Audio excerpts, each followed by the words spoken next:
Hey everybody, it's Safi and Marco Dish Out on Movies, the only movie review show on YouTube to review movies in terms of food. And it's just Marco here to review the Peanut Butter Falcon. Yeah, if you can tell, I'm not very pleased, and I'm sure that's not new for you. For every single review, it's like, oh yeah, this movie, yeah, because honestly, I would much rather be reviewing older movies. Like, even bad older movies have merit to them.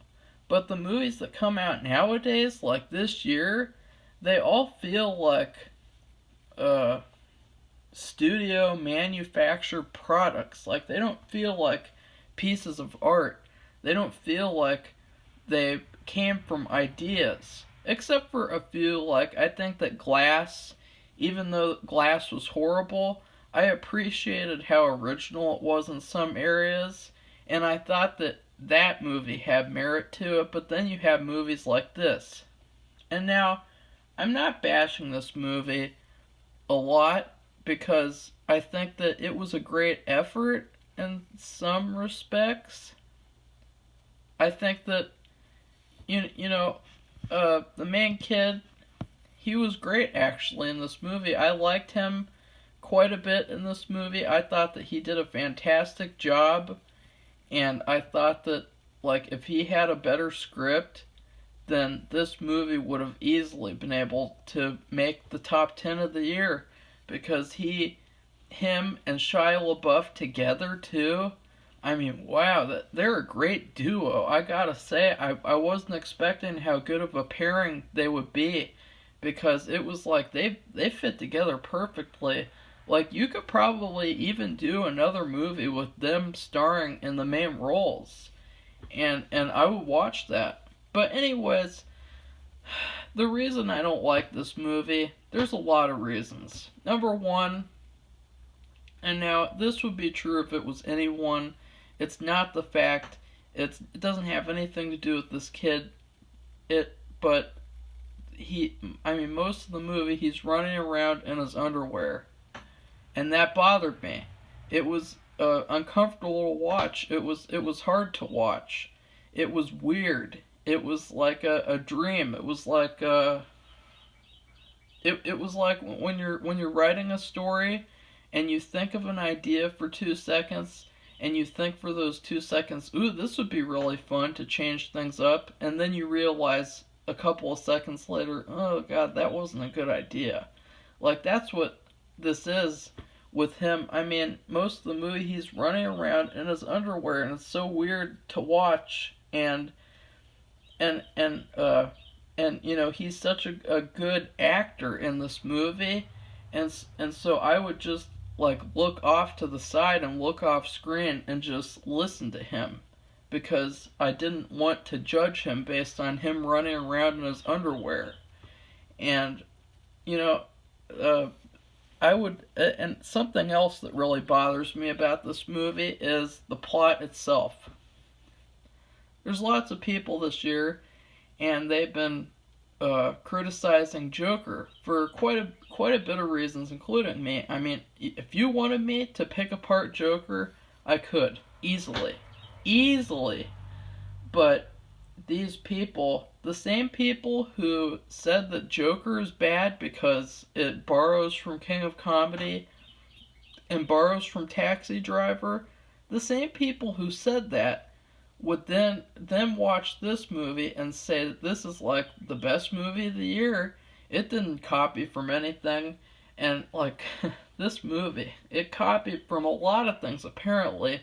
I heard some other people talking about other projects, but for me, I mean, obviously, Huckleberry Finn. The Adventures of Huckleberry Finn. Huge ripoff of Huckleberry Finn, and a poor one at that. And they've had another one. I can't remember what it's called. I'm sorry. I'm trying to think. There was another recent movie, and it had like it had this black comedian. I can't remember his name though, and it was like this other weird Huckleberry Finn type of movie. I think it was called like Twain or something. And I wanted to watch that too, and then I watched like 10 minutes of it and I turned it off. And this movie, I watched the whole thing because it had Shia LaBeouf and this talented kid in it. If it didn't have these two, I would have said this movie is the worst of the year, even worse than Toy Story 4. I'm on the fence though. I'm on the fence of where this movie goes in the top 10 worst of the year so far, because of how not only is it a ripoff, but it's also forgettable. It's unoriginal. It's boring. It's bland. It's what's that word? Sanguine, is that the word where like everything's really happy and like there's no reality and like everything is just uh one note and kind of peaches and cream, you know? Like even Leave It to Beaver episodes are better than this in terms of that. I mean, this takes fantasy to a whole nother level.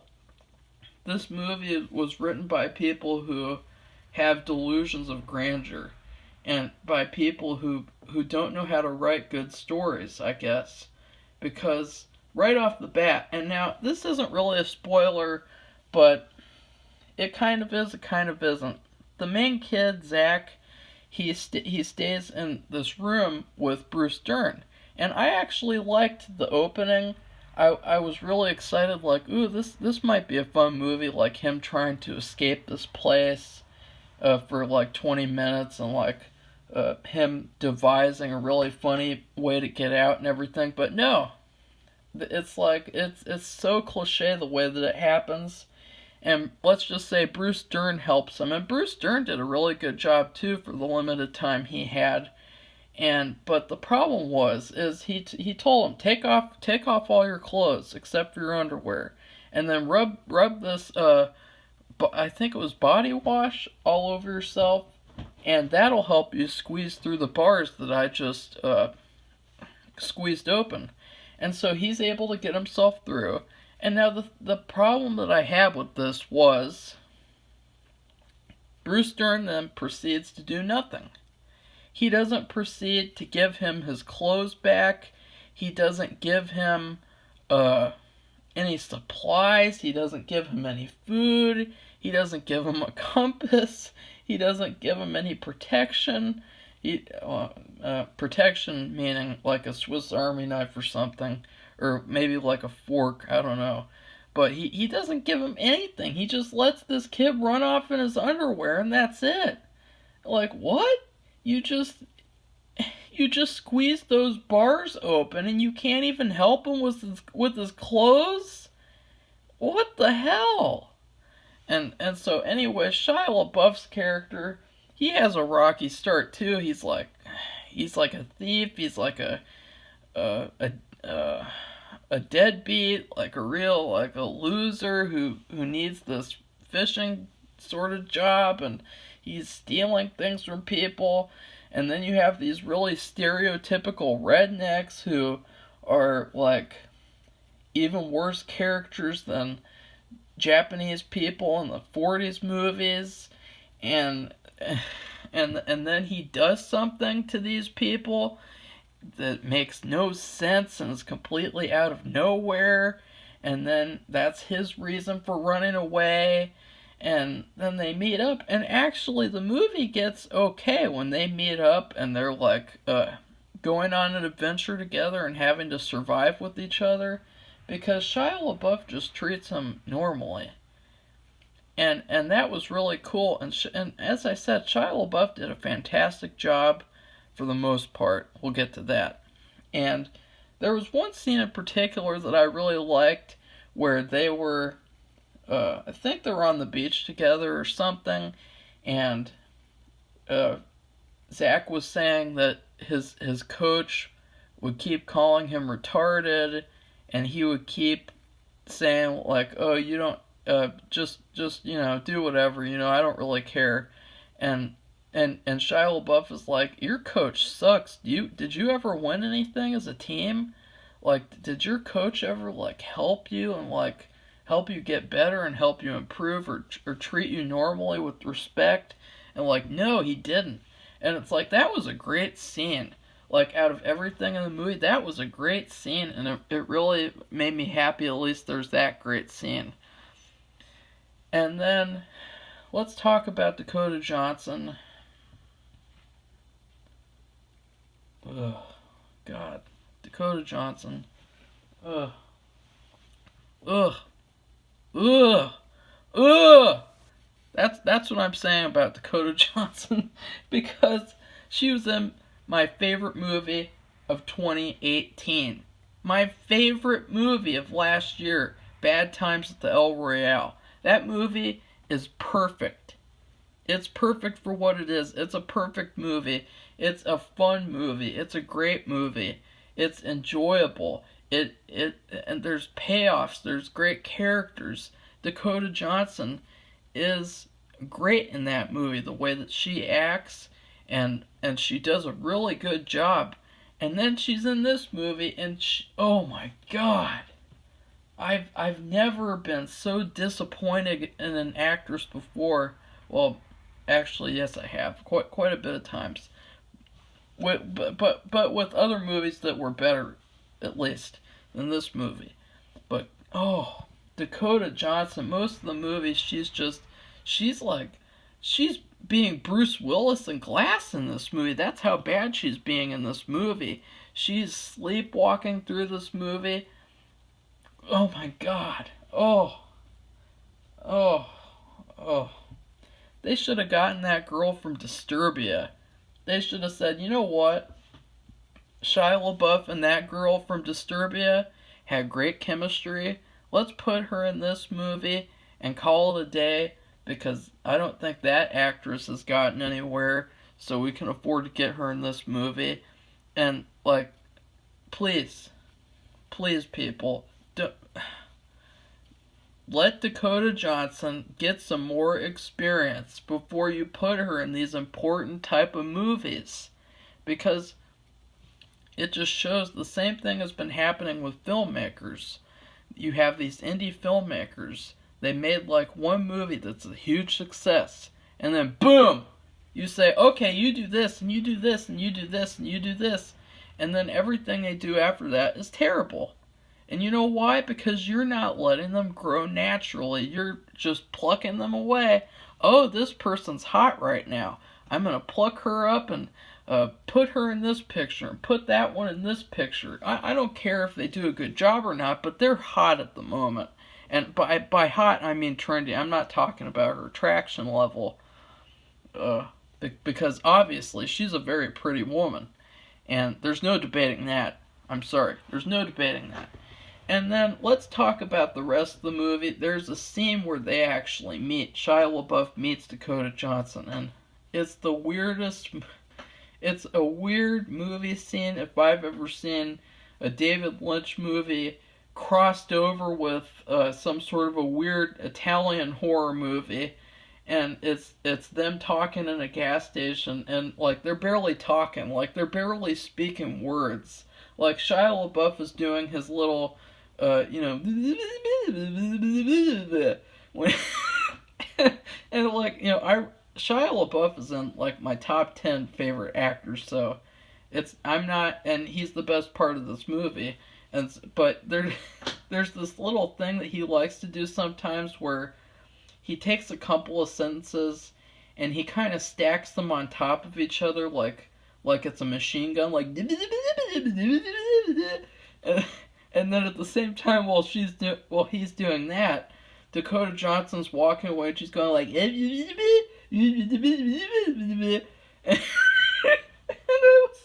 I was like, what is going on? Am I still suffering from watching the effects of watching Velvet Buzzsaw on Netflix? Like, it's just this one scene, and that's what's crazy. It's just this one scene where they do that. And something else about this movie is Jon Bernthal. I talked about this before. Jon Bernthal got effed over in this movie. John Bernthal, he's had a recent past of just getting effed over. They canceled Punisher, all those other fantastic shows on Netflix, which of course I don't blame them because they're doing a terrible job at keeping things together. I could have done a much better job, honestly. But he's probably the best Punisher in history, and they removed him from Punisher. He's no longer Punisher, I don't think, and that's horrible because the role's just meant for him. He was such a great actor in the role, and yeah, and then you have Ford v Ferrari, and Ford v Ferrari is a fantastic movie, but he's like one of the main characters at the beginning of the movie, and then he just disappears. And in this movie, he's in all these scenes and he doesn't even say a word. He's just sitting there talking with muted. It's muted talking, and it has music over it, and it's like these weird moments where he's not even talking, but he's talking. It's like, what? Why did you get him if you're not even going to give him the honor of talking in these small scenes? I mean, come on. Like, you think about all these other movies that are great. Let's think about The Shining, okay? Because I'm going to be talking about that pretty soon with Dr. Sleep spoilers. Didn't have enough time to do that at the moment right now, so I've just decided to quickly do this. In The Shining, let's think about people who have one line. One line. Great party, isn't it? And I'm not doing it right because it's American. Obviously, it's supposed to be British. That one line. That one line in the whole movie. And he does a fantastic job. He's memorable. People remember him. And in this movie, he's not given a single sentence to say. I love you, brother. Something. Just something. I'm not gonna do your job and think about a line for you, but something. I mean, it was like sitting around watching them partying in a bar after they just celebrated Fury in the theaters. I mean, that's what it was like. It was so weird. But the odd thing is, though, they had chemistry. Shia LaBeouf and John Bernthal, they had chemistry together. And so that was cool. And then let's talk about Thomas Hayden Church. Flint Marko, from Sandman in Spider-Man 3. He was in this movie, and I guess you'd say side character role. I don't want to really spoil it until we talk about spoilers. He did a good job, but honestly, the whole plot with him was very predictable, so it really took me out of it. And he's a great actor too. Like, he's a really good actor, and I think that he was kind of, I don't know. I wasn't a fan of that whole plot, the whole character. I was kind of confused. He had a wrestling school, and whatever. I'll talk about it in spoilers. Because honestly, the only thing that I could think of when I was watching him was I thought of Napoleon Dynamite with the teacher who has the American flag uniform on and everything. That's what he reminded me of. But that was done so much better. And let's just talk about set design. Let's talk about basic film stuff, things that these people don't know how to do, obviously. Let's talk about color filters. Color filters in movies are probably my biggest movie pet peeve. When you take a beautiful picture and you just put a color filter over it to make it look edgier or to make it look like an indie movie. And that's exactly what they did with this movie. They put some sort of a stupid gray-blue color filter over this movie to make it look, oh, it's an indie movie. Can't you tell by, this edgy-looking color filter that makes everything look really dull and old, and the greens all look greenish-gray, and the browns look like they're darker browns, or they're grayer browns. Like, everything looks really gray and pale, like in that Brie Larson Room movie, or The Glass Castle. You know what? Glass Castle is a masterpiece compared to this movie. A masterpiece. So, were there other things I liked? No, not at all. This movie was just all over the place, and it pains me to say that because I was so excited for this movie. I was so looking forward to it. I chose between watching this and then finally watching Good Boys, which I've said in a million reviews, I gotta watch Good Boys, I gotta watch Good Boys. I chose the Peanut Butter Falcon over Good Boys. And, wow, what a waste. And so, let's get to the rating. There was nothing else I liked. The ending was horrible. The ending. We'll talk about that. The music sucked too. The music was terrible, but it's not my type of music, so maybe... But I mean, you should have good music that everyone can like. The music in this movie, it seemed like music that you got royalty free off of YouTube. That was how bad it was. And I'm just being honest. I'm not being mean just for the sake of being mean. I'm just saying these are the things I did not like that made me think this movie is so bad. So I give this movie potato soup with bread and butter on the side. One slice, because, listen, potato soup I hated as a kid. They would make enough for 4 days of potato soup, and it was just so bland to me, flavorless, dull, unoriginal, boring. There's no meat, there's no vegetables, there's no good flavors, and that's what this movie was.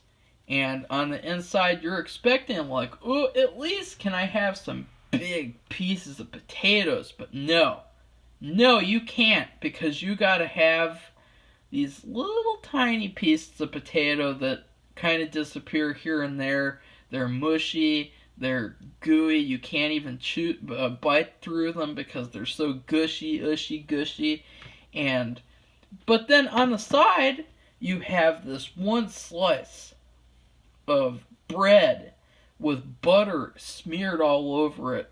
Homemade butter, let's just say. Or, the yellow butter. Butter, you can tell how healthy butter is by the color of it. The more yellow it is, the more healthy it is, the more tasty it is. We use Irish butter right now, and it's really yellow. And let's just say that butter. And that butter is Shia Labeouf. And the bread is Zach Gottsagen. I don't know if I'm saying that right. But those two together were fantastic together. And if they had a better script, and this movie could have been a contender for Best Picture. It could have been a contender, and instead it's a contender for one of the worst movies of the year. At least it's better than Velvet Buzzsaw, and I don't know. I can't even talk about that yet, because honestly, I don't want to watch this movie ever again. I don't even want to remember this movie ever again. I don't even want to remember any Toy Story 4. I don't want to remember Velvet Buzzsaw, and so I can't really decide on that yet. But you have this little element of goodness with those two paired together. But the trick is that having a piece of bread with butter does not elevate the potato soup. And that's the biggest issue, is that you have this potato soup, this generic plot with lots of rip-off stuff that isn't original. And it's all... that's the main dish. That's the main dish. The bread and butter should be the main dish. You should put some jelly on there and have some pieces of bread with butter and jelly and call that a nice breakfast movie.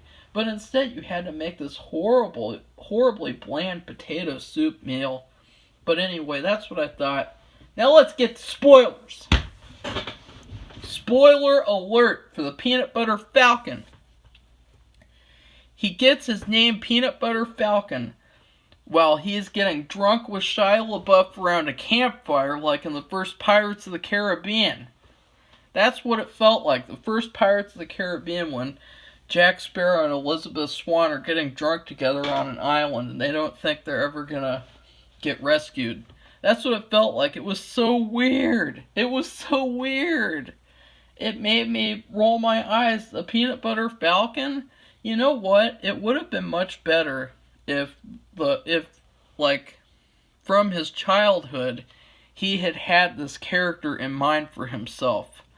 Like maybe as a kid, he would eat too much peanut butter, and his parents, they would have trouble getting him to eat foods without peanut butter on it, and he would just put peanut butter on everything, and he would eat all this peanut butter, and he loved wrestling, and he came up with this character, the Peanut Butter Falcon, and the Falcon would represent him wanting to leave home, in this old folks' home, which was weird too. He wants to leave home and be a peanut butter falcon. That would have been cool, honestly. That would have been a very cool sort of thing. Like, he had this dopey character he created as a kid, and like he's dreamt about it ever since he was a kid. But in this movie, it's almost like an afterthought. Like, oh, we have to come up with something, so let's just do Peanut Butter Falcon. Isn't that cute? Isn't that funny? Isn't that goofy? And oh yeah, that's great. Not. And now let's talk about Dakota Johnson and Shia LaBeouf. Because out of nowhere in this movie, they're kissing. Why are they kissing? Why are they falling in love? There's no reason for them to fall in love. There's no reason for them to be together other than the fact that this movie needed more plot, because the plot that they had was a plot that they stole from Adventures in Huckleberry Finn. And now, let's talk about the ending. The ending of this movie is stupid. It's rushed. It's dumb. This kid, he's able to pick up this guy and throw him over his head.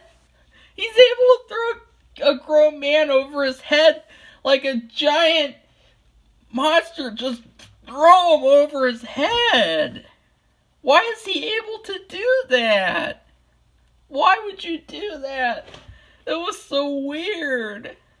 And then you have the whole plot with them going together to Florida, and it doesn't even look happy because you have this horrible music playing, and all the colors are dulled down so you can't even tell where it is. It might as well just be like the middle of nowhere in a fantasy world where everything is gray and ugly and gross and disgusting. God, is this world gross. This Peanut Butter Falcon world is gross. Why can't you just leave it like it is and let things be colorful? Let nature look like nature. Let animals and water look like animals and water. Why are you doing this to beautiful art and pictures? People pay money to see this on the big screen. They paid $15 a ticket to go see this gray, ugly world that they ruined. This movie is like Ozark Light. That's what this movie is. It thinks that it's something more than it is. This movie is like the spin-off of Ozark. Like, you know, Batwoman? A show that I'm never going to watch. But that show is like a spin-off or whatever. Those other crappy CW shows. That's what this is. This is the crappy spin-off of Ozark. All about the character that you didn't care about. Of course, he does such a great job in this movie. I mean, I really hate the fact that he was in this bad movie, because he deserved a better movie, honestly. All the people in this movie did. The villains were trash. They hit Shia LaBeouf over the head, just like he got hit. No, wait, no, that wasn't him. Never mind with that reference from Disturbia. I'm such a big Disturbia fan, but whatever. But let's talk about the greatest moment of the movie, because this really should not be the greatest moment of the movie. The greatest moment is when there's this kid bullying Zach, and he pushes him to jump in the water even though he doesn't know how to swim, and Shia LaBeouf runs up to this kid and just punches that little piece of crap in the face and knocks him down. And then later the bad guys are asking, what happened to your face? And that was so incredible. He just, boom! I mean, Shia LaBeouf really hates kids. He did the same kind of thing at Disturbia, having a rivalry with these troublesome kids in the neighborhood, and that was great though. That was really great. And again, the part where it's just him and Shia LaBeouf roaming around together for the most part was actually pretty good. But everything else in this movie was so bad that it makes me want to forget all of that. And even though that section of the movie was good, it still sucked because of the way it looked. And again, I hated Doctor Sleep, but I would have liked Doctor Sleep more if it had color and if they didn't suck the color out of the movie like a vampire would. And so yeah. Anyways, that's the end. You know, I never expected to hate on this movie as much as I did. And, you know, it saddens me to hate this movie because I was really excited for this movie. But that just goes to show it's the year of 2019 where they can get movies like this made and they can't get the good ones made. I mean, they need to take this kid, take Shia LaBeouf, and remove everyone else. Remove this whole mess of an existence out of space, and do a new movie, Shia LaBeouf and this Zach kid starring, because they are a powerful duo, just like Christian Bale and Matt Damon were, just like Brad Pitt and Leonardo DiCaprio were. They were a great duo. So yeah, thanks for watching. Please like this video. Subscribe to our channel, check out our other movie reviews. Goodbye, everybody!